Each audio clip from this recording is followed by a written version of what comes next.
There is a chair in our classroom that often remains empty.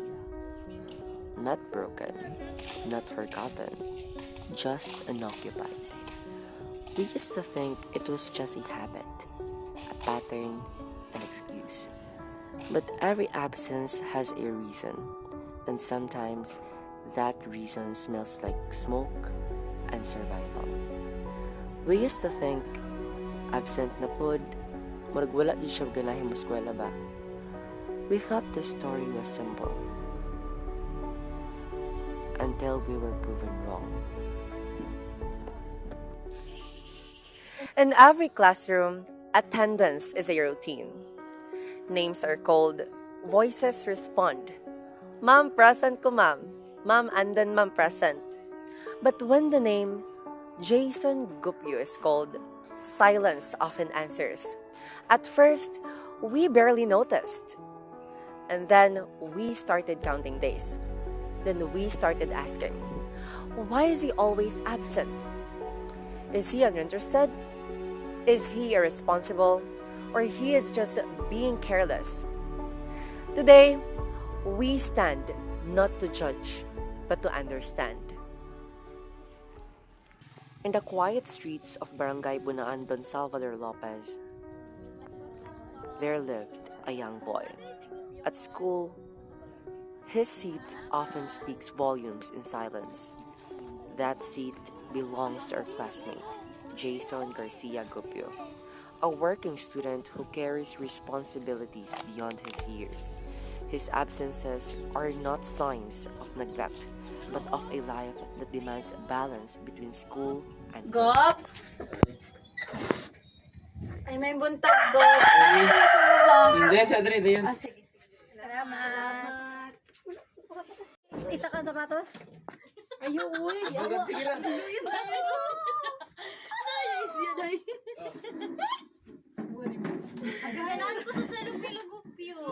Gop, nga absent naman sad ka, Gop. Nagbiting beta karon sa day ka. Tama, may trabaho ka ron. Uy, yun na ang karon na week. Moro gyud atong last class nato, dami ka pason. Sayang ang adlaw. Kabalo ko ganina kompleto gud may. Halos mo kompleto may ikaw ra gud ang wala. So, ang isa pud sa tuyo na mo karon, Gop, kay di ba naingon na namo sa imo nga natay reportage kay mong Karen. So, ikaw ang mong napili nga ikuan, i-topic. So, what kung okay lang sa imo ha, ihatod mi dito amo at ta karon dito sa inyong working area kay para dito na lang ta mag-video. Pwede. Sakto ra po kay may trabaho ron. Pwede may asa din si Kambal. Duha man tanak mo among interviewon. O asa pud si Kambal karon. Bila man to. So ikaw ra gyud ang absent sa ato ka ganina. So sige, pagay absent man ka tama ra pod, tunong ra pod. Imuan na lang nato nig video kay para mapasa na nato. Sige, sige. Nasabi ko ah. Wala siya na prepare siya. Like, sige. Gop, dito ra sa amin sa kuan, labas. Kula. Kula to. Guys. Dali, pod. Hala sa kong chinilas. Di pa nama.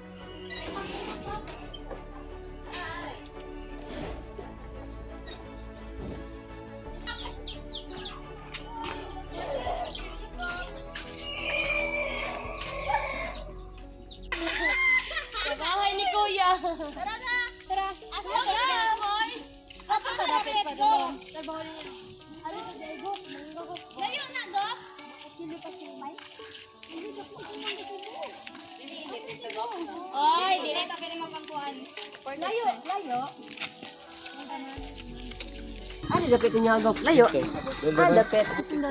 We decided to go beyond the attendance sheet, outside the four walls of our classrooms. Jason has a different identity. He is not just a student, he is a manghurnuhay, a charcoal maker. While we hold ballpens, he holds pieces of coconut shells. While we highlight lessons, he tend fire. And that discovery is where the story began to unfold.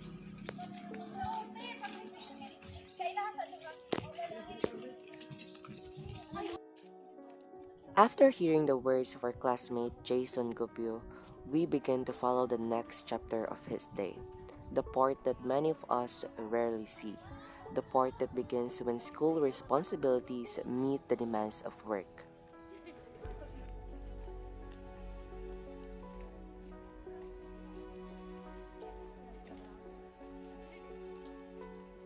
Cameras in hand, we set out towards the place where Jason spends much of his time working. The road ahead feels ordinary, yet the story it carries feels anything but extraordinary.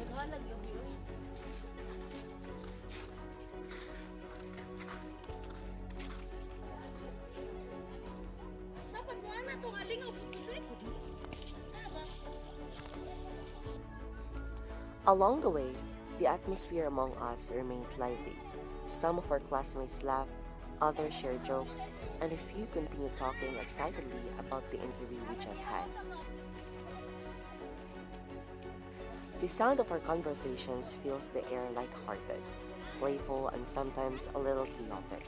It is the kind of moment students often share during trips like this.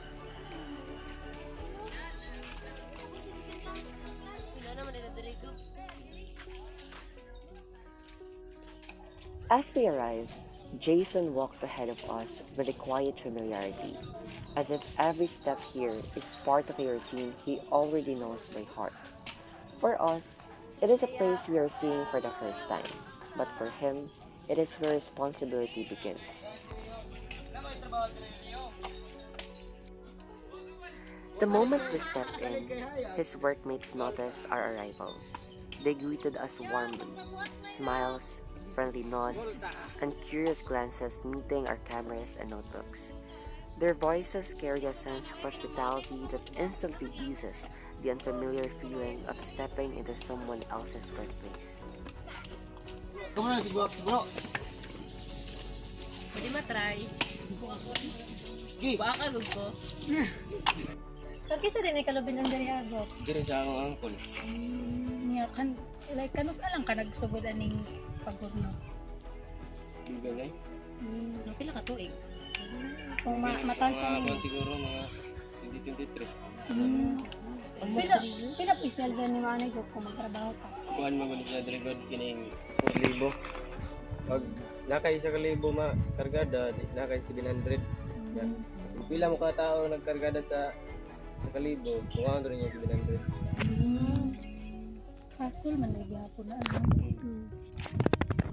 Pero dili ka po siya adlaw-adlaw na makakuha mo sa isa ka libo nga lubi. So unsa po yung mga process ani? Kuan, una puto na mong lubi sa area, dalo na mo dire. Niya, buntan dahil na niya. Pag daghan ng tapok, bili na siya buhakon niya. Mo to ikargada na sa ornohan.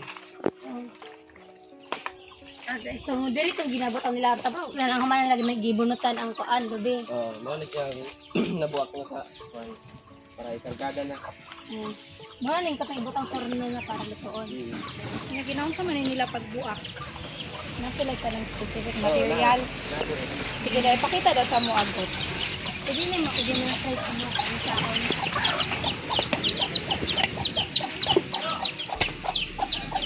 Udoy. Ano yun?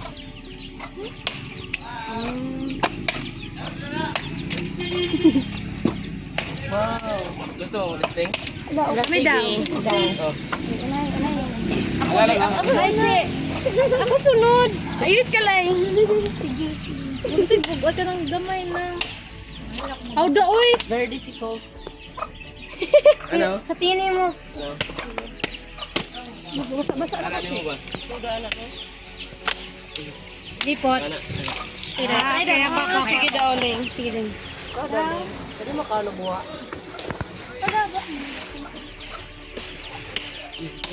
Ling, maimong gamot! Kusga. Dua. Ang gurong kamot. Uy. Dua pa ka kamot bro. Ba?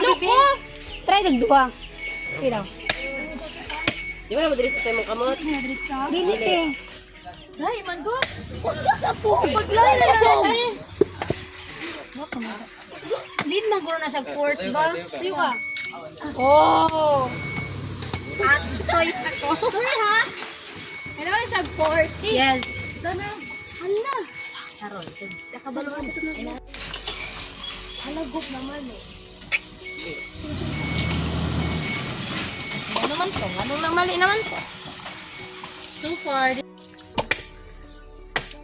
so man anig buak gut. Naman asa sa nakaroon ibutang na. Dito, orno. Then dito sa iloto.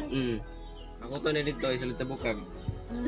Pila pud ka hours na go para bago maluto. Mga kuan, isa ka oras. Sa ka oras. Pero dili pa Then, gito na luto. Ay, isa ka oras may magkuan. maghakot. Magdakot niya.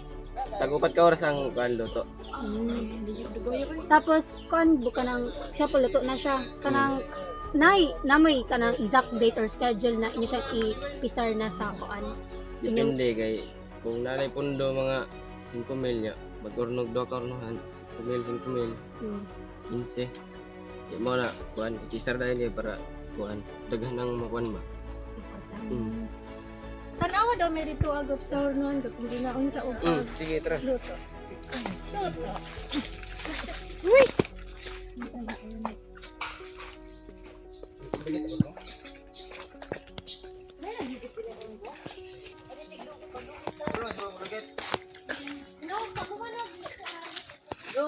Lahi lang bayad group, lahi ang bayad sa hakot, lahi ang bayad sa buak, lahi ang bayad sa lugit. Sila adlaw niya.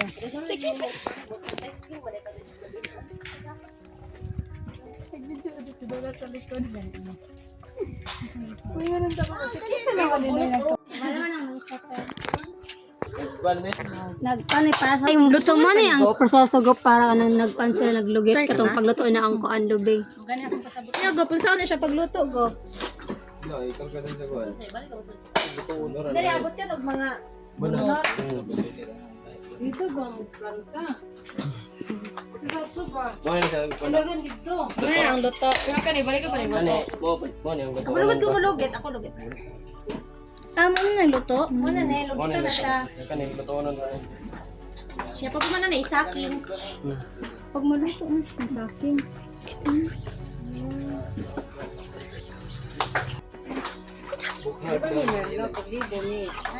Dili lang yung mahim ko ngayon. Ay, dili butang yung kulang. Luto na yun. Ay, yun, dili lang yun. Pila pud mo ka oras mo man naglugit de. Depende. Kaya di mo kasay ka, naglaba ko ka ng buntag. Bukari ko, mga alas 9 dyan. Wala na din mo nagkamay katong sa kamot yan. Mga katulog. Manual. Tay kining Minuto, minuto ka mo man asa. tay kining inyong trabaho tay mao na ni nagpaswela sa inyong mga anak tay.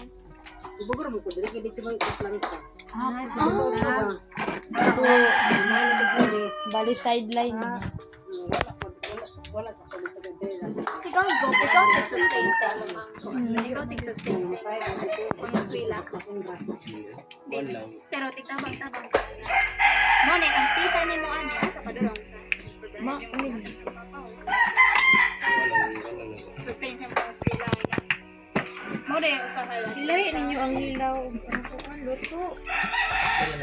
Nakalahin mo man ito.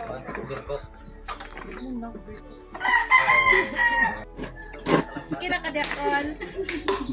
Nindot ang kalawasan niyang kon. Help deliver. Nakay mga anak ko. Mga ayaw magbaling Bila mo mga anak ko. Ay, one. Just pala palido ka na. Ay, si Charmaine. Si Charmaine. Charmaine. Grade 11. Murag na ikaw niyang face. Familiar yung face yun po.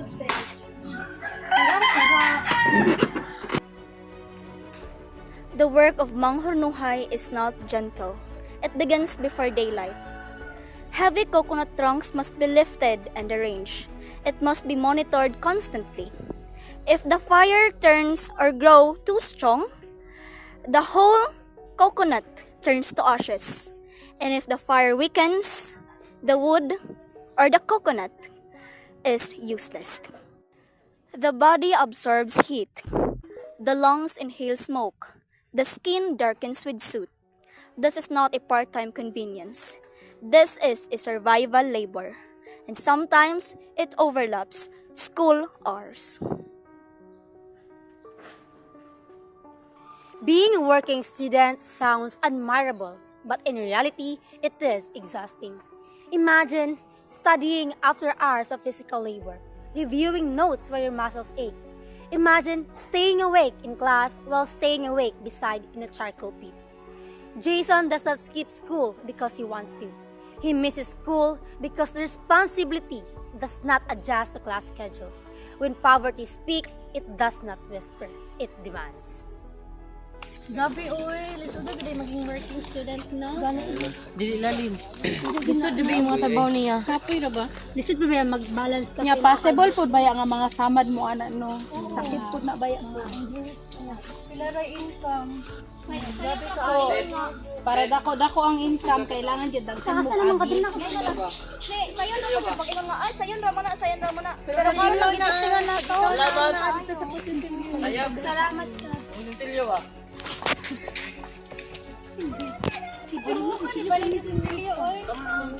Karon mamalik ta karon sa inyong balay no kay mag-interview mi og kanang formal interview good about sa kanang about sa work related then about ko sa imuha as a student. Makaya na kayo ulit. Tira ka makaya. Dili. Ay naaba siya Imagine attend class or into work. Jason works to provide for his family. The income from charcoal may seem small to others, but for them, it keeps things moving. There are days that he must choose, attend class, or ensure that there is income. For many of us, education is a path, but for him, it is privilege he fights to keep.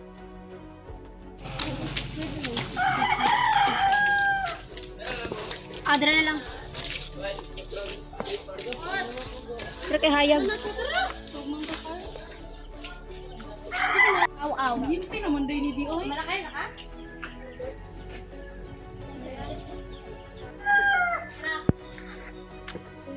Jason works to help provide his family. The income from charcoal may seem small. Kamusta karon Gop as estudyante niya? Nagtrabaho pud baya ka no? Yung sanay mo siya pag work. Kuan ganing kuan ta ko okay ra. Is kanang kuan ganing eskwela ko sa Lunes nya. Pagkaugma pwede magtrabaho. Pero ang trabaho dili lang kuan.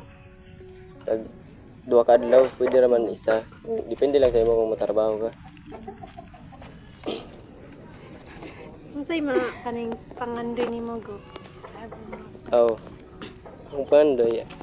Kuan gyud kini makahuman lang kog eskwela, makahuman lang kog grade 12. Okay na ko ana. Unsay planning nimo after nimo maka-graduate sig? Kuan kung makagraduate ko salamat kung mo eskwela mo ko sa kuan god Don Bosco. Sapon nga mga struggle lang imo mga naagian. Kuan Lisod sa financial ba or sa ang lisod oy kay samot nag kuan lisod ang sa financial kay dili man gud na perminti gud na trabaho gud. Kung nay lobby, nay trabaho. Moro na.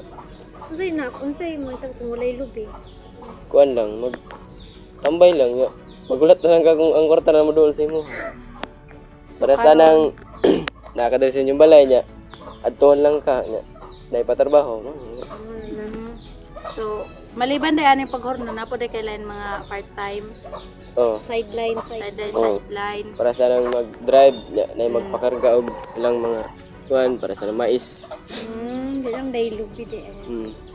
So, karon go kabalo man gyud ka sa sitwasyon karon sa mga graduating gyud ano nya nabalitaan pud baya nato nga kasagaran or naagi mga classmate nato pod karon nga kilid possible nga dili mo graduate and dili ang kasagaran pod ato nila pod is tungod kay sila absent kay parehas lagi sa imuha nagtrabaho kay mangita pod kag financial nga panggastos kana karon unsaon man nimo na pag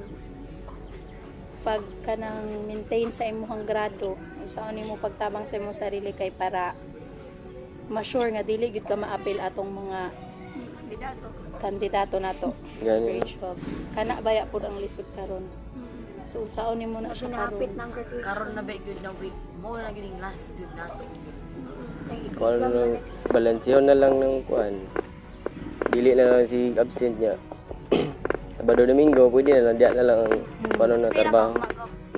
Pwede kay karon gani. Listen, kuan na kay karon nga week baya gyud murag daghana gyud kay tag akasunan deadline. tag deadlines nga kailangan ipangatag sa kuan. So, Dapat tanan to makuan nimo makumpa Comply. Karon na week dili lang sa kamo trabaho. comply nimo to tanan. Sa nimo yung mga project na. kay kana nara man gud na dira agod. Ang grade 12 nara pud na dira pero sayang man gud ang Nasa kuan. mo akong magpadayon dito. Sayang. Sayang ang tuig, sayang. Gamay na lang man ang panahon sa pag-eskwela. Ano mga trabaho mo matag-eskwela ko. So unsa may kanang ma-advise nimo gop sa mga parehan nimo working student? Oh. Magkuan lang og kuan kini. Mag time management lang siya niya. Balance niya yung pag-eskwela ug pagtrabaho. Dapat dili lang sa priority ang yang trabaho niya.